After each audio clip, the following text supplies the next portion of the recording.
नमस्कार दोस्तों, हमारे ज्ञान गंगा चैनल पर मैं आप सभी का स्वागत करती हूँ। जो C TET, UP TET, S TET, किसी भी टेट की तैयारी, रीट किसी भी टेट की तैयारी कर रहे हैं, उन सभी अभ्यर्थियों का मैं स्वागत करती हूँ दोस्तों। और मैं आपसे ये कहती हूँ कि ये जो समय आपके लिए मिल रहा है, ये लॉकडाउन का जो समय आपके लिए मिल रहा है, ये बहुत ही महत्वपूर्ण गोल्डन टाइम है आपके लिए अभ्यर्थियों। क्योंकि कहते हैं ना कि निकला हुआ समय और तूड़ीर से निकला हुआ बाण कभी वापस नहीं आते हैं। तो एक बार अगर बाण निकल जाए, छूट जाए धनुष से, तो वापस लौट कर के नहीं आता है। ऐसे ही जो समय आपका निकला जा रहा है, वो लौट कर के वापस नहीं आएगा। दोस्तों, क्या है कि इस पृथ्वी पर सभी का जन्म हुआ है और हर कोई किसी न किसी उद्देश्य और लक्ष्य को लेकर के पैदा हुआ है।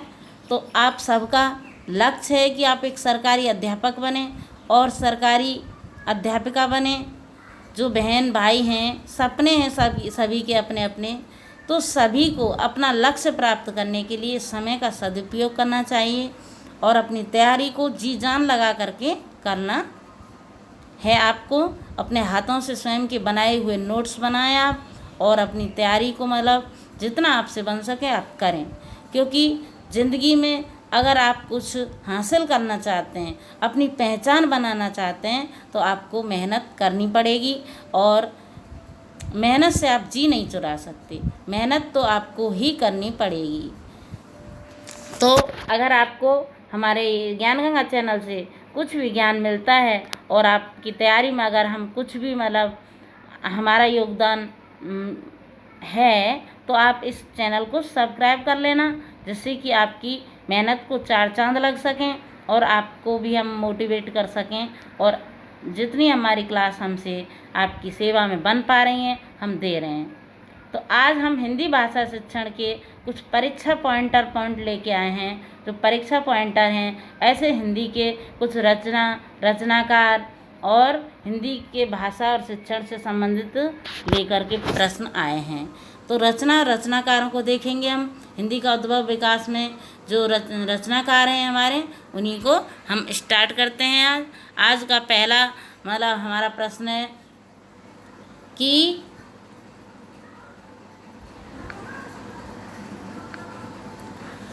कुटज के रचनाकार कौन है। कुटज के रचनाकार है हजारी प्रसाद द्विवेदी। अगला एक पूस की रात के रचनाकार। तो पूस की रात वेरी इंपॉर्टेंट है, इसके रचनाकार हैं प्रेमचंद। कौन है? प्रेमचंद। अगला है कि संस्कृत के 4 अध्याय के रचनाकार कौन है। तो संस्कृत के 4 अध्याय के रचनाकार हैं दिनकर। ध्रुव स्वामिनी नाटक के रचनाकार कौन है? जयशंकर प्रसाद।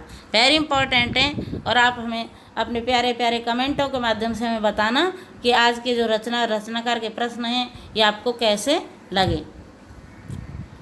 अगला है कि 11 वर्ष का समय के लेखक कौन है। 11 वर्ष के समय के लेखक रामचंद्र शुक्ल।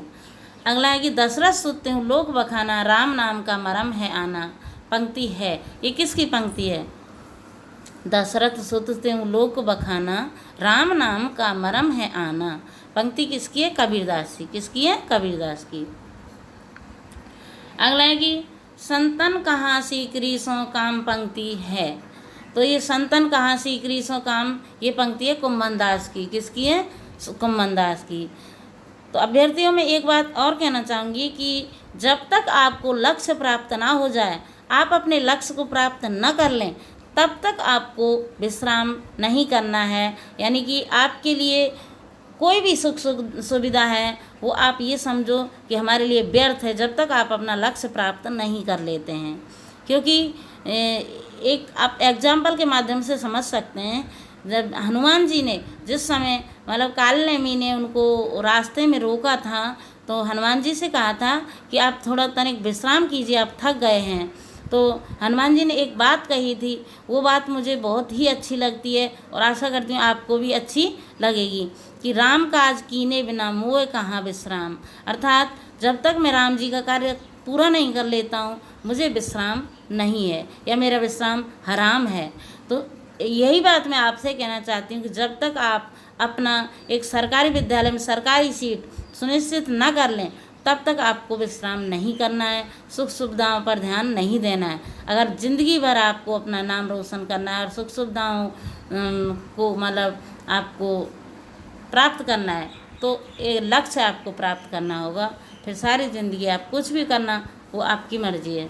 तो अगला प्रश्न है, पुष्टि मार्ग को जहाज जात है, सो जाको कछु लेना होए सो लेऊ, पंक्ति किसकी है? तो पुष्टि मार्ग को जहाज जात है, विट्ठलनाथ स्वामी ने ये कहा था कि पुष्टि मार्ग को जहाज जात है, सो जाको कछु लेना होए सो लेऊ। ये पंक्ति विट्ठलनाथ स्वामी की है। अगला है, गोद लिए तुलसी फिरे तुलसी सो सुत होए, तो ये पंक्ति किसकी है? गोद लिए तुलसी फिरे तुलसी सो सुत होए, यह पंक्ति है आपके रहीमदास जी की। किसकी है? अब अगला है कि मगहर स्थान का संबंध है, तो मगहर कबीरदास जी का संबंध है मगहर से। अगला है कि कबीर की रचनाओं का संकलन किया था, कबीर की जो रचनाएं थी उनका संकलन किसने किया? धर्मदास ने। किसने किया? धर्मदास ने। सूरदास की कौन कौन सी रचना उनकी प्रसिद्धि का मूल आधार है? तो सूरदास की जो प्रमुख रचना है वो सूरसागर। कौन सी? सूरसागर। अगला, पृथ्वीराज रासो किस काल की रचना है? तो आदिकाल की रचना है ये। संदेश रासक के रचयिता हैं, तो संदेश रासक के रचयिता हैं अब्दुल रहमान। अगला, केशव कहे न जाए का कहिए, ये पंक्ति किसकी है? केशव कहे न जाए का कहिए, ये पंक्ति तुलसीदास जी की। अगला, बिहारी किस काल के कवि हैं? तो रीतिकाल के। किस काल के कवि हैं? रीतिकाल के।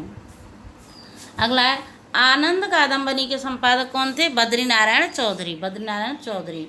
एक भारतीय आत्मा के नाम से लोकप्रिय है माखनलाल चतुर्वेदी। माखनलाल चतुर्वेदी को एक भारतीय आत्मा कहते हैं। एक भारतीय आत्मा किसको कहते हैं? माखनलाल चतुर्वेदी को एक भारतीय आत्मा। अला, गांधी जी ने राष्ट्रकवि की उपाधि किसे दी थी? तो गांधी जी को जो राष्ट्रकवि की उपाधि दी थी वो मैथिली शरण गुप्त जी ने दी थी। अगला, हिंदी किस लिपि में लिखी जाती है? तो देवनागरी लिपि में। किस में लिखी जाती है? देवनागरी लिपि में। अगला, आधुनिक हिंदी साहित्य की पहली आत्मकथा के लेखक माने जाते हैं। तो आधुनिक हिंदी साहित्य की पहली आत्मकथा के लेखक जो माने जाते हैं वो श्याम सुंदर दास हैं। अगला, कवियों का कवि किसको कहा जाता है? शमशेर बहादुर सिंह को। किसको? शमशेर बहादुर सिंह को। अगला है, अति सूदो स्नेह को मारग है, यह पंक्ति किसकी है? तो अति सूदो स्नेह को मारग, ये पंक्ति घनानंद की है। किसकी है? घनानंद की। अगला है, महावीर प्रसाद द्विवेदी ने आदिकाल को क्या संज्ञा दी? तो महावीर प्रसाद द्विवेदी ने आदिकाल को बीज वपन काल भी कहा था। क्या कहा था? बीज वपन काल। वेरी इंपॉर्टेंट है, बीज वपन काल। क्या कहा था? बीज वपन काल। मैं आशा करती हूँ कि आप नोट्स बनाते हुए चल रहे होंगे। अगला है, अमई हलाहल मद भरे सिद्ध श्याम रतनार, विजय मरत झुक झुक परत, जय चितवत एक बार। पंक्ति किसकी है? आप बताएंगे। तो ये है रसलीन की। किसकी पंक्ति है ये? अमई हलाहल मद भरे सिद्ध श्याम रतनार, जियत मरत झुक झुक परत, जय चितवन एक बार। तो रसलीन की है ये। किसकी है? रसलीन। हिंदी नई चाल में ढली कथन है, ये किसका है? हिंदी नई चाल में ढली ये कथन किसका है? भारतेंद्र हरिश्चंद्र का। अगला है, हम दीवानों की क्या हस्ती है, आज यहाँ कल वहाँ चले। किसकी पंक्तियाँ हैं ये? भगवती चरण वर्मा की। भगवती चरण वर्मा ने कहा था कि हम दीवानों की क्या हस्ती है, आज यहाँ कल वहाँ चले। तो ये भगवती चरण वर्मा की पंक्तियाँ हैं। छायावादी प्रवृत्ति की रचना सबसे पहले दिखलाई पड़ी?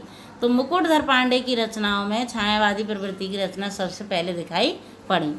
अगला, एक दूसरे से भिन्न भिन्न नए विचारों, रचनाओं, शैलियों के जो 7 कवि प्रयोगवाद कवि के रूप प्रसिद्ध हुए, उन कविताओं के संग्रह का सही नाम क्या है? तो तार सप्तक। क्या है? तार सप्तक। अगला है द्विवेदी युग नामकरण किया गया, तो महावीर प्रसाद द्विवेदी के नाम से द्विवेदी युग का नामकरण किया गया। अगला है कि लोकमंगल की भावना के सर्वश्रेष्ठ कवि कौन है? तो गोस्वामी तुलसीदास हैं, वो लोकमंगल की भावना के सर्वश्रेष्ठ कवि हैं। अगला है आधे अधूरे नाटक के रचनाकार कौन है? आधे अधूरे नाटक के रचनाकार है मोहन राकेश। कौन है?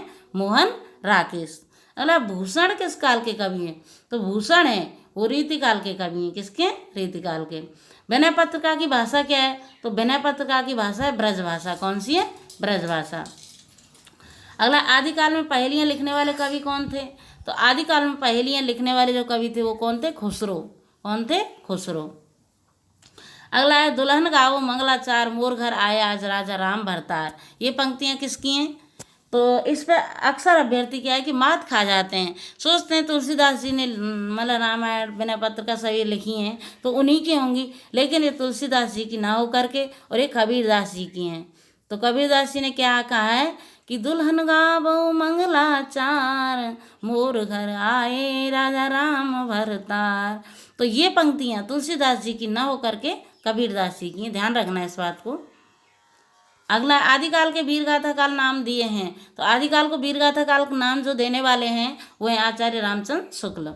अगला है कि बुंदेले हर बोलों के मुँह हमने सुनी कहानी थी, खूब लड़ी मर्दानी वह तो झांसी वाली रानी थी।